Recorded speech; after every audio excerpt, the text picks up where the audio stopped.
Gisugda na pag-isablisar ang mga discipline zone sa laing mga barangay sa Mandaue City. Kini ang mga dapit nga higpit ang implementasyon sa mga balaod o ordinansa sa syudad. Ano ang report?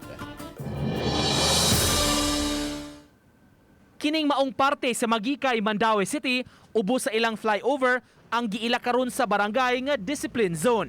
Nakaplastada na ang karatula unsa ang gilaumang ipatuman sa dapit mga ordinansa sama sa kalimpyo, trapiko, kahapsay ug uban pa. Kay giila nga discipline zone, hugot ang mamahimong monitoring sa mga otoridad sa compliance sa katawhan sa maong dapit. Tanan nga mga balaod atong strictly implement diha dapita. So diha magsugod ang disiplina. So dapat ang mga tao diha dapita, so di gyud sila maka-violate.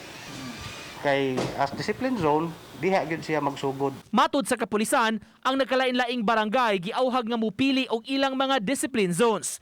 Mga busy kini nga mga dapit nga kasagaran tapukanan gyud sa mga tao. Ipaagi pa hinuon sa barangay council nga maoy mutudlo sa maong mga lugar.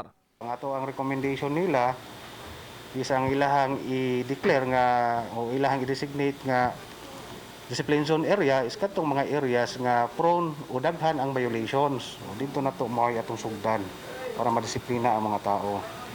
Sinugdanan pa hinuon kini kay tinguha sa mga otoridad mas palapdan o mag-ila og mas daghan pa nga mga lugar isip discipline zones. Uban ni Edward Tubilan, Nico Sereno, Balitang Bisdak.